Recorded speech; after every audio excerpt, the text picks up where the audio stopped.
I was about to go on the run from probation again. That's the only option that you really have when you're on probation and you can't stay clean. See, I'd been on probation for like 5 years already.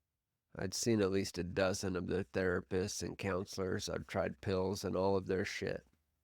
The system had successfully broken my spirit, but they couldn't seem to get me to stay clean. That's why running is the only option. You have to take your freedom until they take it from you. I was able to score this bag of weed. And back then, weed was a gateway drug, meaning that you could take it to the trailer park and trade it for Chris, or you could take it to the Pisces and trade it for black or white. It was a gateway to whatever drug you needed to get. And then once you got those drugs, you could get rides, places to stay, sex. It didn't matter. Whatever you needed to get, you could get it. And I finally had my gateway. All I had to do was do one last check-in with my PO to give me a 30 days head start. So I shoved the weed between some couch cushions and told the homie I'd be back in a few hours. But that was a lie. I never went back, and I've never seen that dude since. I miscalculated. My PO locked me up the minute I walked into his office. I met my cellie a few hours later and crashed out for like 2 days.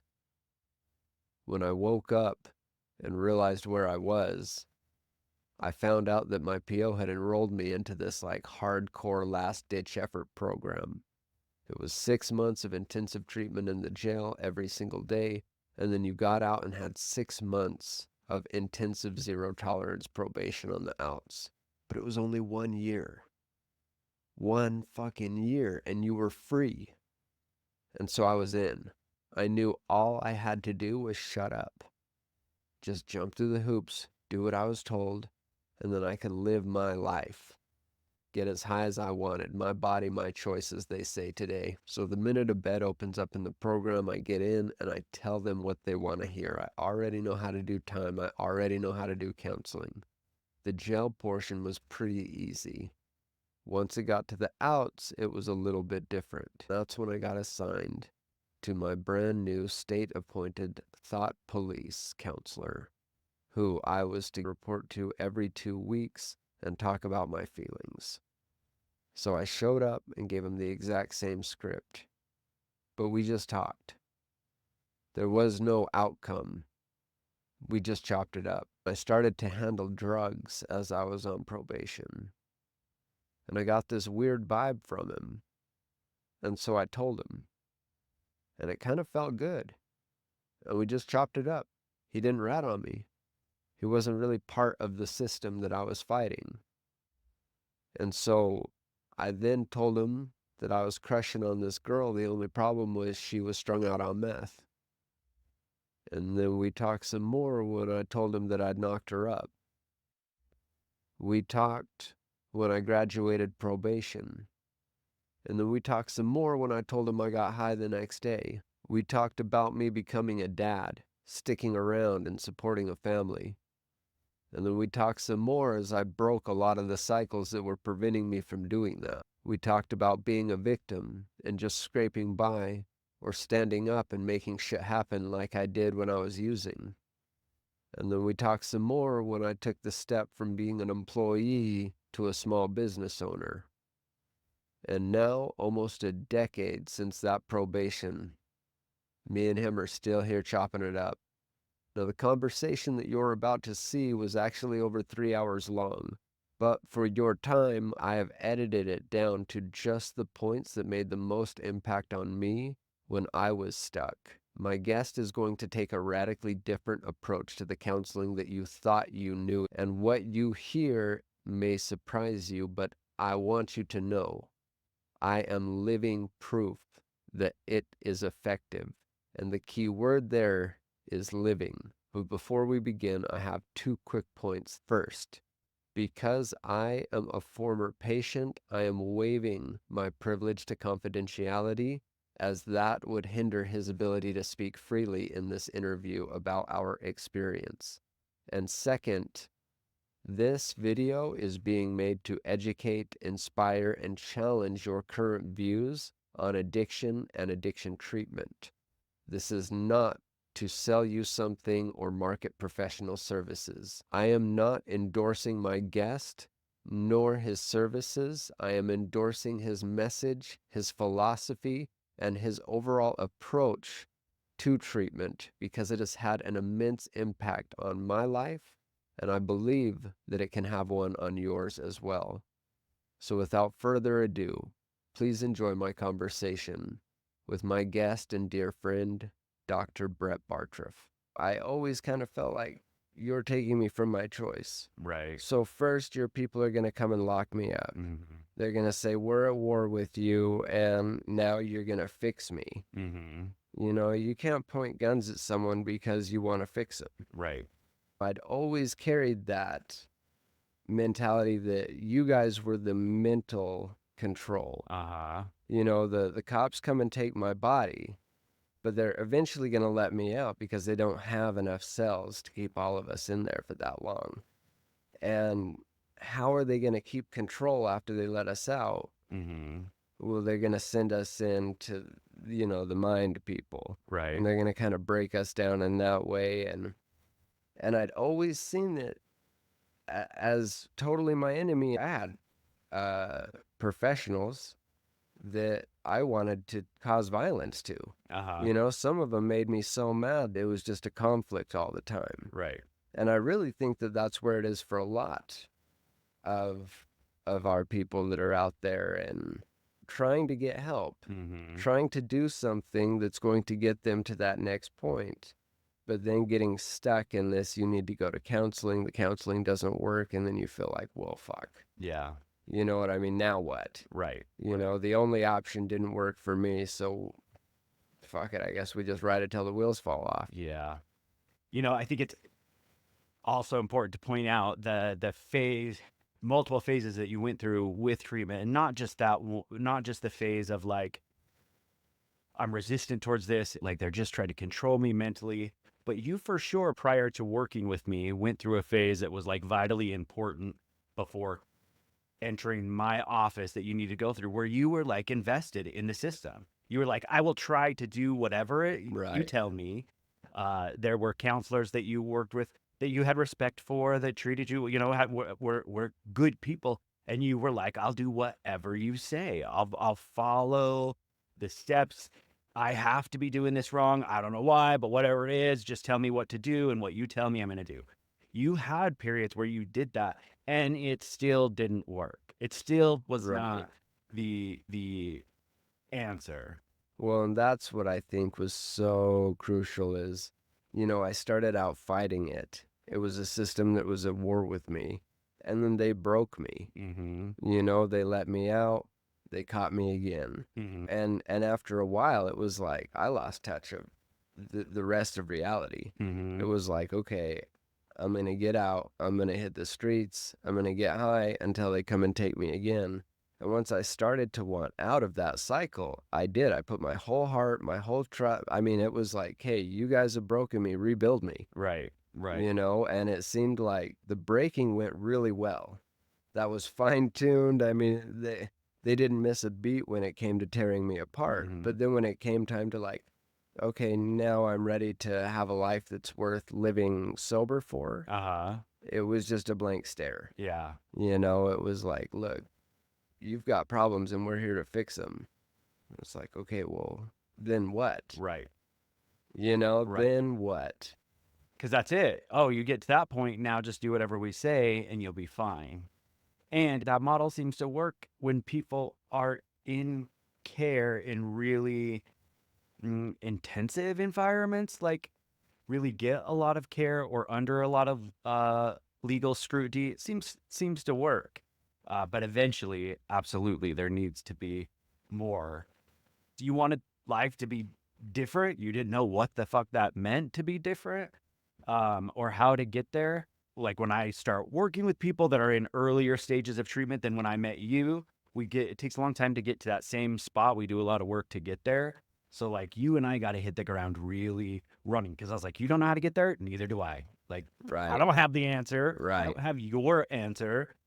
Let's try and figure it out. Yeah. Well, and that was, I think, what was such a crucial point is we were suddenly immersed on this journey together. Yeah. It was my journey, and I was still kind of leading the way, which I'd been doing the whole time I got myself into this mess. And so I was still doing what I needed to do. However, I had someone that was on the journey with me. Right. Right. I'm super, super excited to have you on. I just want to talk about who you are and what makes you kind of unique in this scene. I am a mental health professional, licensed clinical social worker.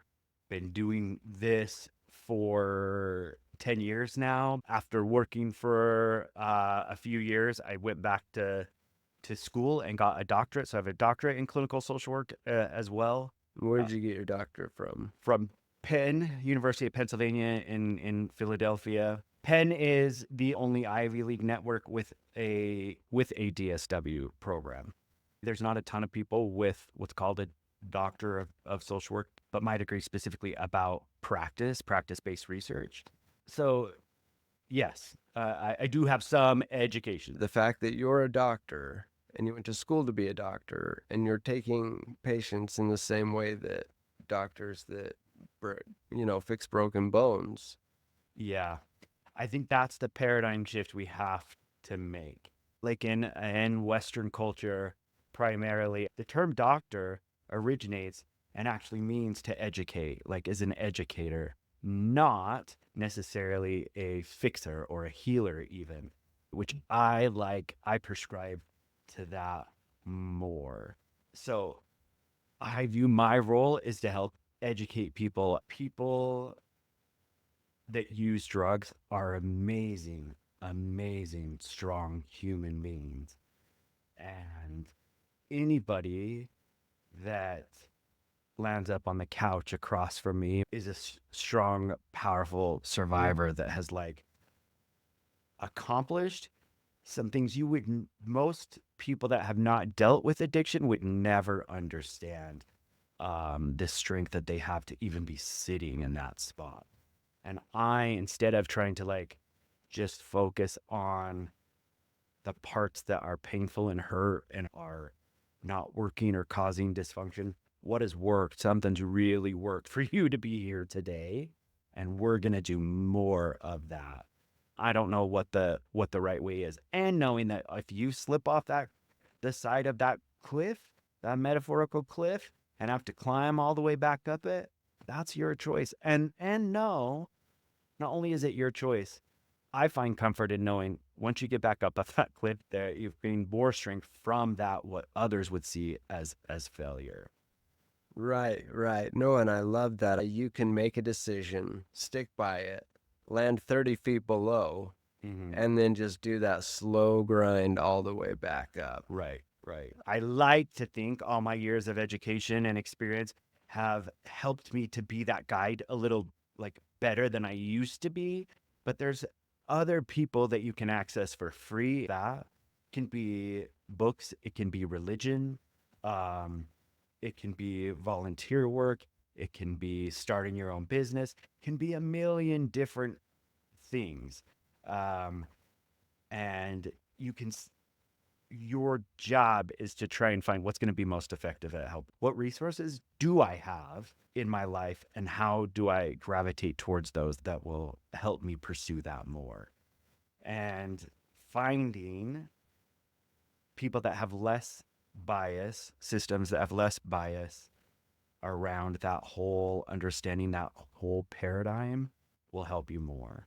So if you end up with a counselor that is really driven towards this is the only way, especially, I just cringe as a professional working in the recovery realm, as a person in recovery. I cringe when a professional says, well, this worked for me. This is how I did it. And we're seeing even a resurgence of that, even in the professional realm. It is really this we are telling and educating people there's a lot of different ways of means to getting to somewhere. Here's the whole plethora of stuff to choose from. Help your individuals that you're working with pick what intervention maybe fits them best. Your role is to keep them coming to see you. Your job is to keep them coming back into your office.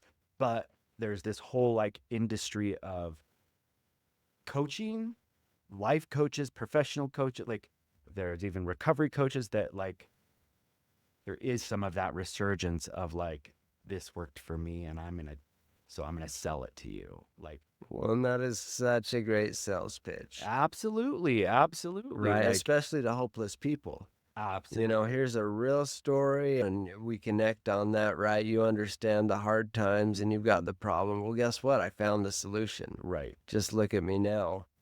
We won't say the name, but I do know that this is a big center that focuses on recovery. What do you do there? So I work for an agency in the public system. These services are greatly subsidized and cost effective. Everyone that comes to my work will get charged for their treatment based on their income, but our sliding scale, like somebody that just walks in that has no job, they will pay $10 for to see a therapist. Starts at $10 to see a therapist. But if they're not able to pay that at the time and they need treatment, we will still see them. Oh, that's cool. Yeah, yeah. You do know about private care as well, right? Right. Yeah, so I work in both systems. I have a small private practice as well, where people pay me the full rate. I don't have a reduced amount that they are able to pay me. And there are strengths and limitations to both. You're also teaching college courses to people who are wanting to do this, Right. Yeah. right? My goal as an educator is regardless of where they land, doesn't matter what center you end up being at.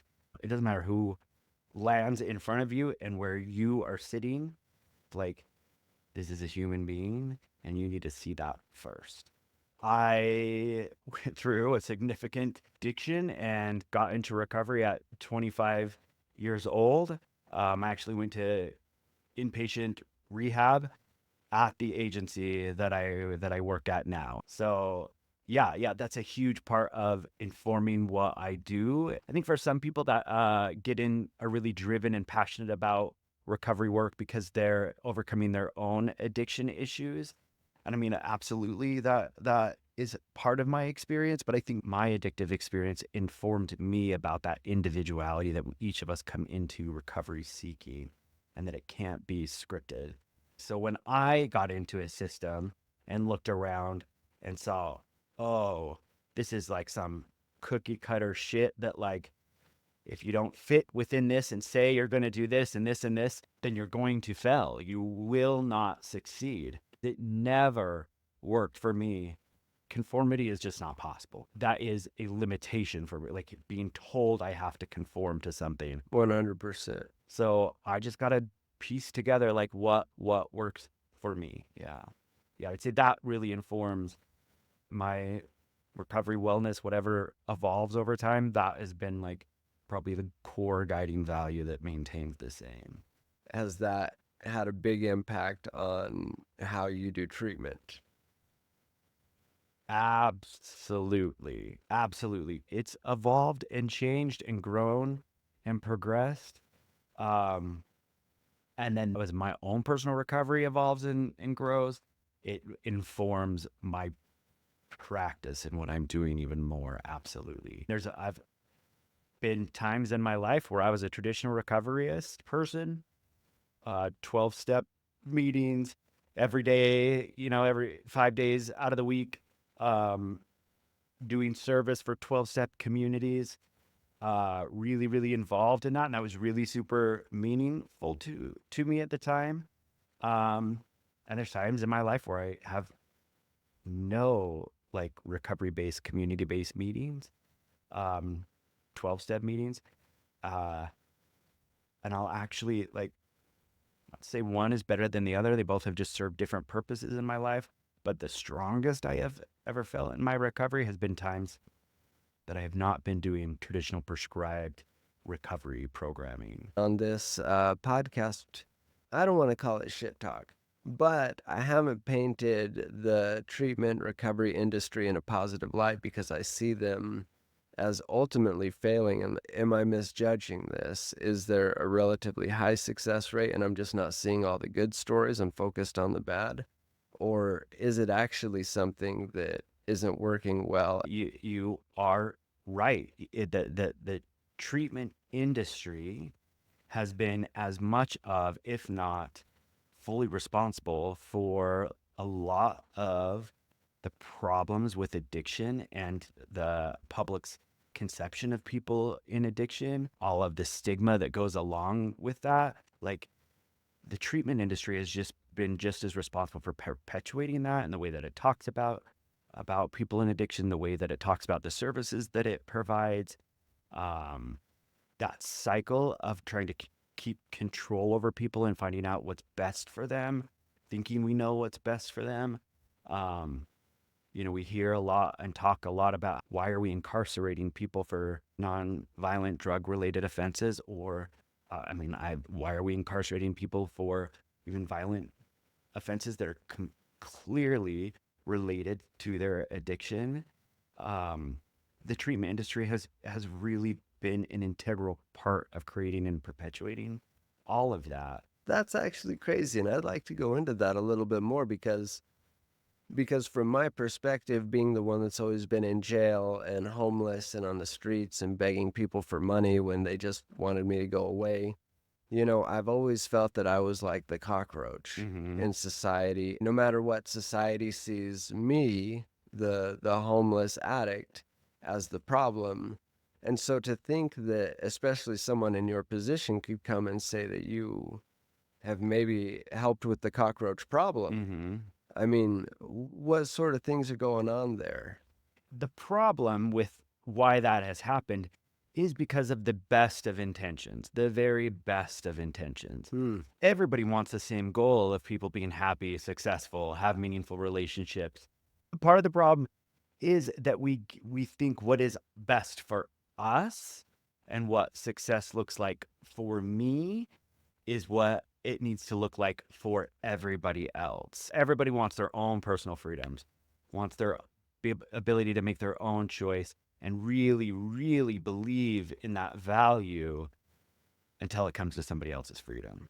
And then we want them to have this be the same as us. As it's fine as long as you're trying to do the same thing as me. Once you're not, then we have issues. Then Then lines have been crossed. yes, and you need to be controlled into seeing the way that I see. So that whole mentality is still in the same spot. The other big problem is that we find short-term success on that approach. We often find that incarcerating somebody, in the short term, they stop using substances, and there is some utility in that process, to some extent, but it doesn't ultimately create long-lasting, enduring change. Also, the treatment industry has fallen behind the scientific model and medical model of addiction. We diagnose and find problems, and then we intervene and treat and fix that specific problem. Treatment, mental health, substance use treatment has really invested in that mentality. You come in, we intervene, and then you need to get better. Those rates are astonishingly terrible. The rates of someone getting a single intervention and getting better are overwhelmingly low, like 30 percentile, I would say. But we're not treating a bacterial infection. We're not even just treating a brain disorder. We're addressing the complexity of the human condition and the complexity of human attachment, human environment, human relationships. That is just way more complex. All of those things change daily, change constantly. There are people drawn to the system for really bad reasons, Right. that will never be good POs. They will never be good counselors, and are just driven by getting their own needs met. They fundamentally don't believe that people can get better or want people to even get better. They just want to feel better about themselves by contrasting against people that are in a different spot in life, that are suffering more, right? Like, those individuals are very, very toxic. Luckily, they are actually really, really few and far between. And And we all have the ability to fall in that role. Every case that I work on, there are times that after every session, I look back and I ask myself, like, what worked and what didn't? And the things that most common come up that don't work is I'm like, oh, I said that for my own need to be met. I said that so they think that I'm cool, or they, Oh, I see. So kind of feeding your own ego at their expense. yes, yes, we call it getting our own narcissistic needs met. And so if I'm being counseled and knowing that every counselor has the tendency to do that, it's a human error. Mm-hmm. What are some things that I could spot that? Like if I'm in counseling and they're starting to say something, how do I know if it's like, man, there's more to feed your ego than it is to help me? Yeah, the two things that stick out is when you start to get the lecture. Do this, do this. This is what works for me. I am the professional. I know what's best. And it is sometimes interesting, and it can even feel like, oh, this is it. They're telling me. They're telling me the fix, right? The best thing is to not engage with it. Like, yeah, that was unhelpful. Or, okay, let's get back to, and it may be there's multiple purposes to what we call self-disclosure, to build therapeutic alliance, sometimes something about my experience, like, oh, I had some similar situation and this is how I handled it that might apply. Would a counselor, someone with that much education in this field, respond well to being counseled and being like, do you think perhaps you told me that more for yourself than to benefit me? Do you think that they would respond well to that, or? That statement would be so, so effective. So, so effective, depending on your relationship with them. I would actually be like, oh my God, I've taught them. Yes. I want them to get the most out of this process. That's a skill we want to use in the rest of our relationships, right? But if somebody said that to me the first time I met with them, for sure, I would be like, what? You don't know me. You don't even know. I would fall into that. I would resist and fall. Well, I'm the professional. You just are the client. You don't know it's Yeah. going to help you. Yeah. It might depend on your alignment with them. Do counselors get their feelings hurt when you say that, when you say, man, we're just not clicking, I want someone else? Counselors are people, and counselors absolutely, absolutely get their feelings hurt. In my place of work, in my full-time job, like if somebody requests to work with somebody else, it used to be, oh my gosh, we used to like torture people. This was one of those off the cliffs that I feel bad about. I didn't create this process, but I definitely was part of it. We used to make people come to staff. They requested to work with a different therapist. The first step, we made them talk to that therapist about it. They had to bring it up and talk to them about wanting to switch. Brutal. Then if they still wanted to, that wasn't even the end of it. They still wanted to switch and somebody didn't automatically sign off on. We would make them come to staff meeting and we would grill as a treatment team that individuals. Why do you want to switch? Why? What is this? What are you not doing? Why? What is your part in this? Right? To the client. Yeah, to the client. Oh, wow. Yeah. So goes back to your question about do counselors get their feelings hurt? And for sure that they can, but a good counselor will be like, it doesn't matter.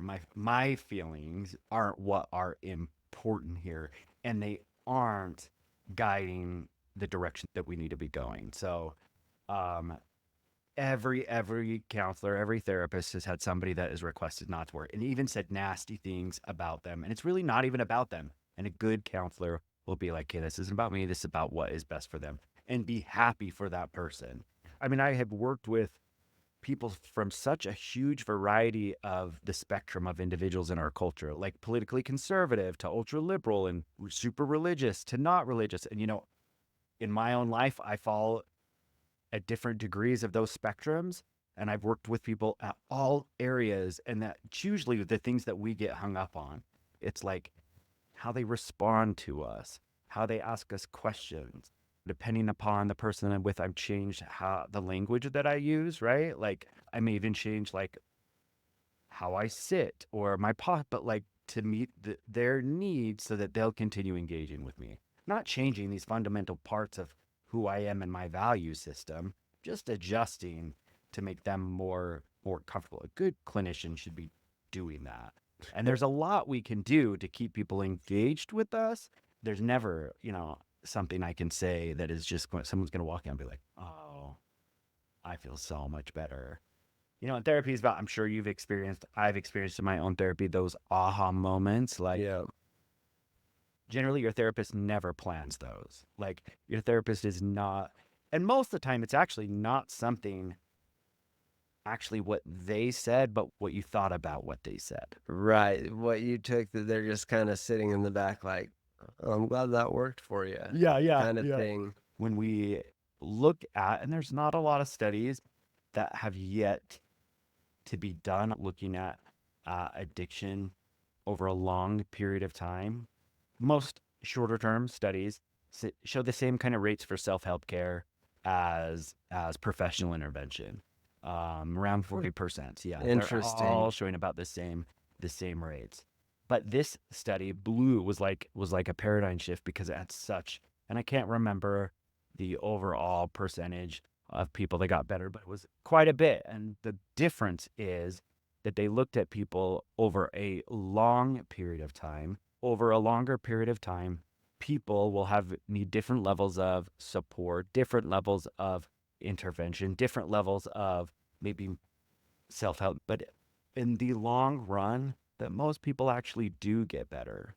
If you talk to somebody that identifies that they have years and years, decades of they want to identify as sober, as clean, as in recovery, as just not fucking up anymore, whatever it is, guaranteed they've had multiple episodes of professional intervention, multiple episodes of accessing self-help, multiple episodes of something else, and they may really prescribe to one of those one of those areas, but at different times in their life, different things were helping, different things were benefiting them. Um, so ultimately, we do see that most people do get better. There's actually a really slim section of research on what's called natural recovery.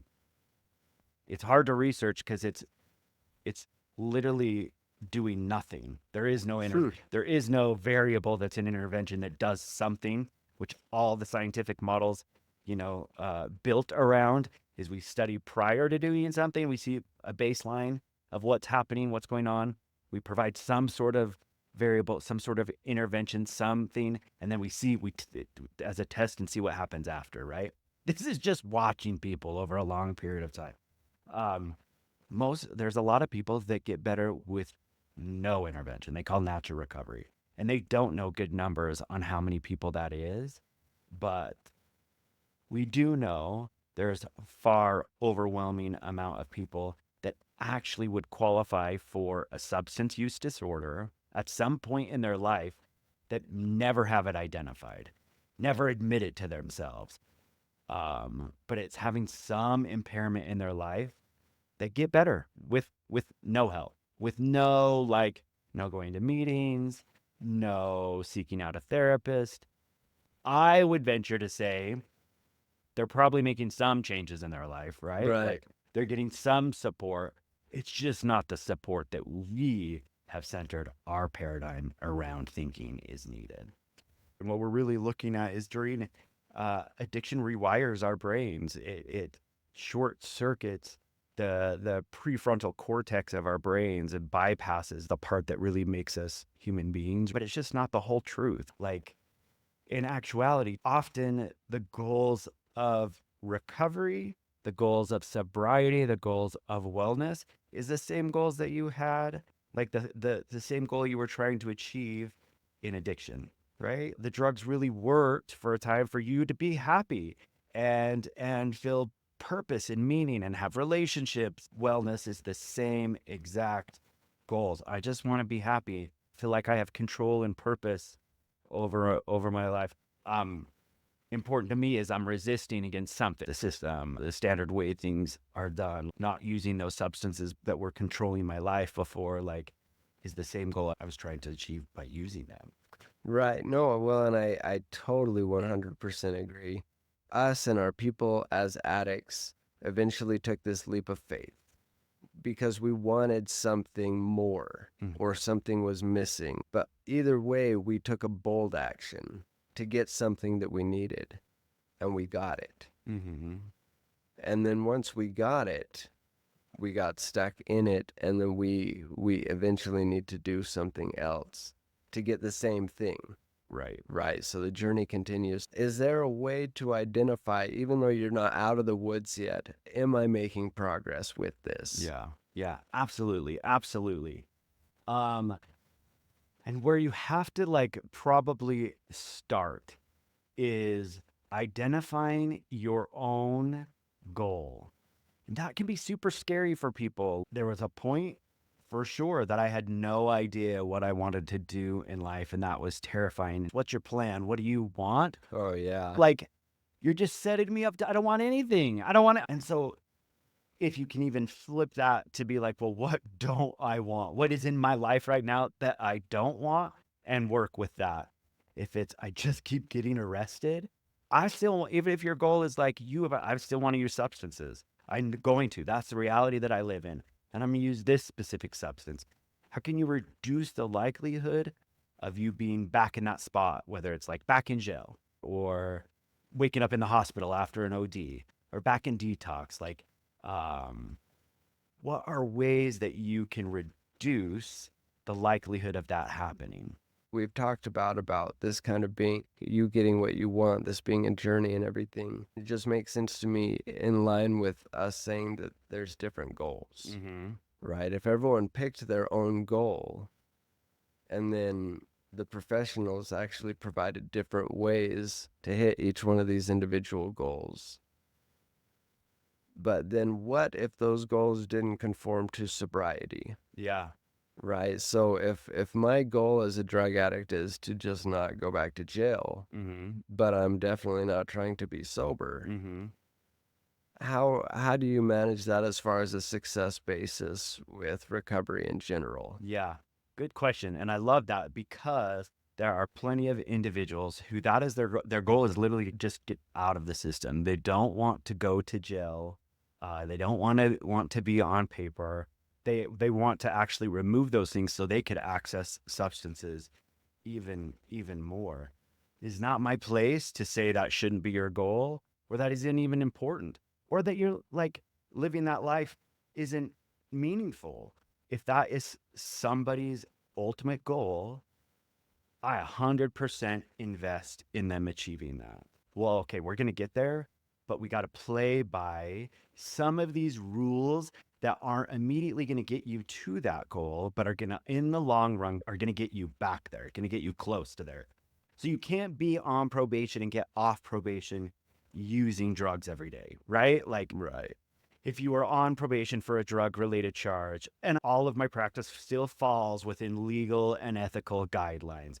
If somebody's goal is to use drugs, ever get to use drugs every day, I'm not going to like sit there as their therapist and be like, well, you could do this to help, flush your system, or, that is actually removing them, taking them further away from their ultimate goal of having the system out of their life. It just perpetuates them getting stuck in that further and further and further.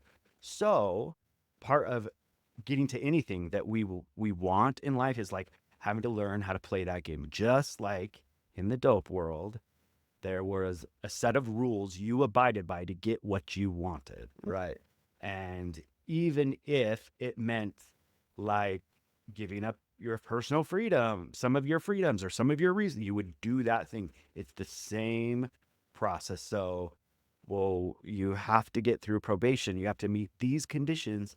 You have to produce a clean UA on this day, right? Like, how are we going to get there so that then you can achieve what you want to? I actually really like that. I think that that really flips the idea on its head, the traditional, oh my God, you're an addict, go get help. And then you're like, okay, you know what I mean? I'll go. And you sit there and you have a conversation just like this, right? And it's almost like, am I supposed to be feeling something? You know, I mean, you get done with the conversation and it's like, okay, the time is up. You know, remember what we talked about, maybe do this assignment or that assignment, and I'll see you next week. And you're just kind of sitting there, I still want to get high. Mm-hmm. You know what I mean? Like, I don't think that worked. I mean, I know when I went, I just sat down in there and It's like, fix me. Yeah. Okay, go. I'm here. You got your check. Do the work. You know what I mean? Let's get this show on the road because, it's fucked up out there for me. Right. It's hard times. So if you got the medicine, let's just make it work. And when I let them control everything without having my own goal, yeah, it did. It felt really uncertain. Right. Everything felt a little bit grainy. Mm-hmm. And then they're like, well, you got to keep continuing, Mm-hmm. you know? Yeah. Now it's really the task of professional support is to identify where is this person at, where are they wanting to head, where do they have that insight or not, and helping them explore that. What do you want? Like, you identify what you want, and I'm going to help you move towards that. That's all I'm going to do. I'm going to help you whatever that is. I promise to help you move towards that thing. So that would be the way of, like, people at home want some takeaways. Like, no matter how bad you're struggling, if you want none of this, you're like, I don't even, these fuckers are still so off base. I don't want none of what I don't want to even be Right, better. right. I want to use more. I want more. That is great. Be alive. Be like, do whatever you have to do to reduce the likelihood that you are going to die or that you're going to be incarcerated or have your freedoms taken away. Like, whatever you need to do, that is important and meaningful. But obviously, you dealt with people to get the dope. Mm-hmm. It was all person based. You dealt with tons of people to do things to get the money. You dealt with tons of people to get to the place where you're going to get the dope. And then you dealt with someone to get it. And then you dealt with people and how you're going to split it up and do it again. I mean, this is all very essential skills that I actually use every day. Mm-hmm. You could have only learned really from doing that. And then to say all of those people that make up the system are workable Mm-hmm. to some extent, and not and I manipulate them. So, but do things in a way that get you to what you want. Right. You have your own goals, just like getting high, and the system can help you get there if you don't just bow down to them Right. and say, well, tell me what I need and I'll follow your direction. It's almost like you're leading them. Absolutely. Absolutely. Okay, that's dope. Absolutely. You need to be the center of that universe of what you want and what you want to get better. And like it makes it sound like when we talk about people with addiction and they're like, oh, you just like when you were getting dope, you did whatever it took, you manipulated whatever. It sounds super transactional and super like, well, I just going to be super fake and work people over like I did the drug dealer. But if you really think about who you were most successful with, it was with people that you built relationships with. I worked relationships to get me in environments to get what I needed. Most of my addiction, I had a job, I maintained a full time job, and I could pay money for my substances, but I had to still work really, really, really hard to get into an environment that had the drugs that I wanted. And what I didn't want it, like, I worked really hard to keep certain parts of the drug world out of my life. I worked people and environments really, really hard to be there. I used those same concepts. And I found that, like, just like in the drug world, the people that I had better connections with, even if we were all playing the game to get the ultimate outcome, the people that I connected with more is who I was the most successful with in doing that. So it's just, if you are in front of your PO and you're like, it's not just how do you manipulate this dude to get what you, or woman, to get what you need. But like, how do you think about it differently? How do you engage with them? How do you engage with them to get what you need? And you're probably never going to be good friends. You shouldn't be good best buddies with your PO. But you'll get a lot more out of it if you don't just sit there and mad mug them the whole time and don't answer any questions. You're gonna get engaged with them in a very different way for sure. Well, I love that. And you know what? I feel like everyone of, our people has had some very good experience with that. It makes me think, one of my buddies, actually the dude who got me into using heroin and pills and that, his mom had this huge bottle of oxys. And I mean, they refilled it, I swear, like every week. I mean, it was just like never ending oxys over there. And, uh, and so I was going over all the time.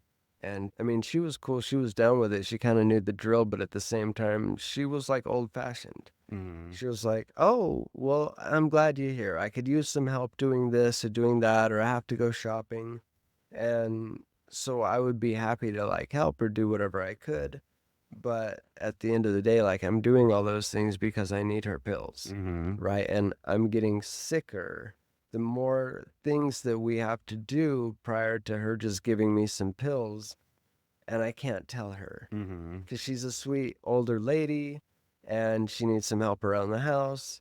And I'm a drug addict who's getting sick and sick and sick. And I'm like getting ready to be like, bitch, give me the fucking pills. Yeah. You know what I mean? But I can't. Right. I gotta hold it in because that I'm playing a part here. I'm playing a role. I'm manipulating and I'm going to get there. And if she falls asleep, I'm gonna like pocket like 50 of them. Uh-huh. You know what I mean? And that's the goal, to Right. wait until she's let me have some pills, she's fallen asleep, and I'm going to steal them. And to use that same idea on a PO, Mm-hmm. who it's like, I feel like, in fact, I have a lot of friends that would, if, if they even saw me talk cool to a PO, they'd be like, what the fuck? Mm-hmm. Man, get out of here. I ain't even kicking it with you. What are you doing? Telling them my name? Right. You know what I mean? It's just got that big mentality that it's like, if you're a stand-up person, you're not going to speak kindly to them, Right. right? Like you're going to give them nothing. You're going to hold off. When in reality, all of the experience that we've had from drugs tells us, man, if you can play this sucker, Mm-hmm. you get their wallet. Right. You get whatever. And if instead of a wallet, maybe it's a sign off on your paperwork, Mm-hmm. I think that discounts a lot of the things that I thought recovery was, Right. because I thought it was like, the fact that you manipulate people is so awful. Right. You know, the fact that you use this kind of leverage to make people feel different ways and things just to benefit yourself, well, that makes you a piece of shit. Mm-hmm. You know, and that's why you're in recovery, so that we can help you not do that. Right. Can you then do that same with a counselor? So let's say that I've gotten caught, I'm on probation, and all I want is my freedom back. Mm-hmm. And I'm not planning on being sober. I'm not planning on, getting the white picket fence and all that. I just want my freedom back. Mm-hmm. And so I'm manipulating the PO now. And I'm cringing the whole time, but I'm doing it.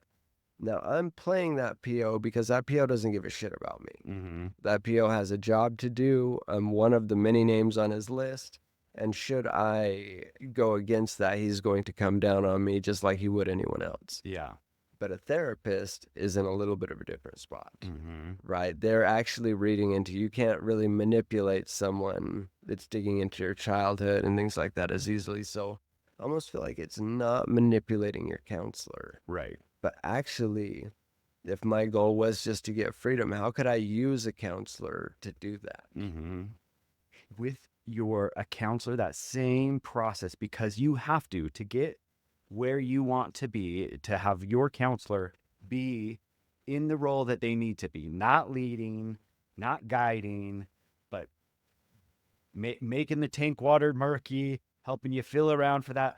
You have to get them into that relationship with you, engaging with you. And a good counselor's working on that. They've identified that at the same time. But even a bad counselor that's not, they're like, okay, well, Austin, you've got to do this. You can work that same thing by engaging with them in a different way.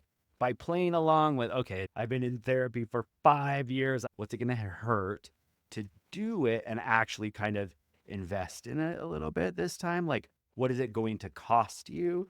And it might be that it's not worth it. It's not helpful, gets you nothing, but it might get you more engaged with that counselor. It might get where that counselor's like, okay, there's finally somebody here that just is wanting something different, that it shows is an indication to their paradigm that you care, right? That you're invested in some way. That's a way to get them aligned into that. I'm thinking of this like The counselor's like to your left or just off to the side, right? But you're still leading is a way to get them in line. And then you can start working with, I did this thought log and I've done it a couple times. I've done it in the past. I didn't find it helpful for these reasons, or there's these, especially you can be like, there's these aspects that I did find helpful, right? Like, but this part was meaningless to me.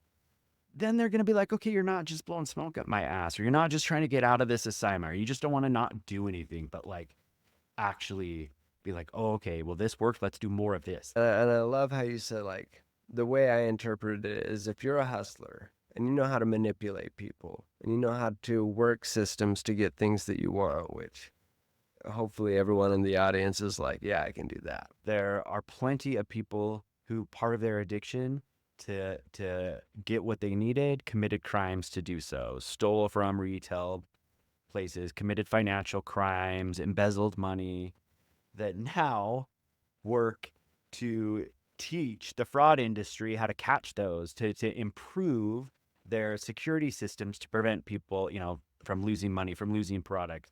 The traditional security professionals would never think about those things, but only somebody who's gotten in and been like, I'll evaluate your system and find the holes and then tell you what they are. Those are very practical ways. Like I said, I manipulated relationships. In a way, I do the exact same thing. I use my interaction, myself, my relationship with people to try and help make them better, to try and help them find what they want in life. Many people are super creative in their addiction, right? Like, and become amazing, amazing artists or writers. Those are because of their addiction that taught them those skills, that honed those skills, just focusing them in a new way. So not only is it not the problem, not the tumor, it actually is the damn solution. And at the same time, I'm making sure I have this responsibility to educate this person that they have to understand that regardless of whatever that goal is, they have to be alive. They have to be alive. And so there are certain things, no matter how bad your addiction is, no matter how bad your substance is, that you can do to reduce the risk of you being unalive. And those are paramount. And what are you willing to work in within that? Even if you're an IV drug user, can you sleep with Narcan on your person and let somebody know to check on? Literally, one of my employees has worked with somebody in the public system that we're in, right? Like, worked with somebody that their plan, they were IV opiate user, and they would, whenever they would go to sleep, they would let a buddy know they were going to sleep and say, will you come check on me in an hour and just make sure that I'm breathing? And the Narcan is right here if I'm not. Like, that was like, and it's so funny because this individual that work has been in practice decades longer than I have, like, worked in an older school model of addiction treatment. And so is so invested in getting people better but some of that was some hard relearning for them. Anyways, just for that, if you asked me 30 years ago, I'd be helping somebody, assisting them, calling their friend to give them education about how to use Narcan so that this person could go home knowing they're going to use this stuff. She's like, I'd never have done that. No way. Like, but that was like what was best for that person. So we have this dual focus. What do you want? How are we going to get there? We want to get to where we get the system out of your life. We got to make some changes, but you got to be alive. When you are done seeing me and whenever, like, these are the steps to make sure that you are still alive. Love it. You went from someone that you didn't want to be and went to something that worked, which changed your whole life. And you learned a ton of these skills. And now you're saying, once you get put in to the system and the counseling, instead of breaking down, to keep using these skills. And that while you do this process could take years of you falling back and then trying again. And the goal may not even be sobriety, but you are making goals for yourself. Mm-hmm. And you're achieving those goals slowly but surely. Would it be fair to say that once you've used those skills in your addiction, and then you were tested and used those skills with the system, could you then use those skills in the real world, like you've said you've done, to get whatever you want, to have whatever kind of life you want? Absolutely. You can have whatever kind of life that you want, even if it feels out of reach. I identified that I wanted to help people. When I got into recovery, 4 months, I could not read or write. Like, and it's no joke. Like, I was in rehab and we had to do worksheets. I was the dude that I had to uh, sit next to the tech, and she would read the question, and I would tell her my response, and she would type it. That didn't work. This girl didn't have enough time in her 8-hour shifts to help me with my assignments. I didn't get many done, but kept at it, kept writing. Couldn't read I would write and write and write. Couldn't read my own handwriting. So then would write and write, and focus on my handwriting.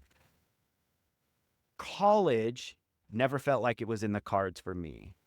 I graduated high school with, I think, less than a 1.0 average. Like, found out I was graduating the day I was supposed to graduate. Like, just never in the cards that I would be somebody who would go to any school, would ever have degrees. It took me forever to read anything. Is still the case. But what I learned in my addiction is that I'm a persistent little asshole. That I will, I learned that I couldn't give up on working whatever game it was, or working whatever person it was. I would stay up for days and weeks at a time to make that literally make that happen, right? So, yeah, I was the kid in college that stayed up later reading and studying, sometimes countless nights writing papers. And I never got 100% on my papers, never like had perfect grammar. Never, I'm going to admit to my professors now, I never read never read all of the readings for each week, even, ever. But I found a way to work that system to figure out what I needed to read, what I had to read, made sure that that was read, knew how to cover up for like the information that I was lacking when it came to being asked those questions. So still the kid that would be pulled out for resource reading. And I sit here today with a doctorate degree from an Ivy League institution. Because you're an addict. Because I am an addict that learned I will not give up. I will keep going. I will learn the shortcuts. I will learn the ways I can't take the shortcuts. School didn't break me of those things or make me a different person. Going through my addiction taught me that I can work the system to my advantage to get where I want to be out of it. There are still, obviously, if my goal was to improve my IQ, to be a proficient writer, I could for sure get better at those things, but I'm still me. I can't change those fundamental aspects about myself, but that's not it. I can get the goals that I want to. I maybe just go around them a different way than you would have to. I love that story. So I think the message to send out, if we had one message, and tell me if I'm wrong with this specific episode, is everything that you thought that therapy and treatment and counseling was supposed to erase is actually what you should be turning into and using, not only to beat the system, but also to get whatever you want in life. It's just changing what you want from the drugs into something else. Yes. This is perfect. Beautiful way to end this. It should never be, is not to change a thing about you, is literally to amplify all of those parts, to help you color them in, to expand upon them, to grow them, to build them like muscles into the person that you identified you want to be. I love that.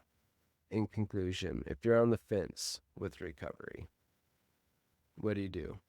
Be on the fence instead of saying like, I just gotta make a decision. Like this is, that's super like 12-step mental, right? It is one of the Right. 12 steps. You have to make a decision. Fuck that. Cool. Amplify why you don't want to make that decision. What is it about that decision or that trajectory that you don't want? Amplify that. Figure out what are your reasons for being in addiction? What are the reasons for using substances? And how do you get more of that?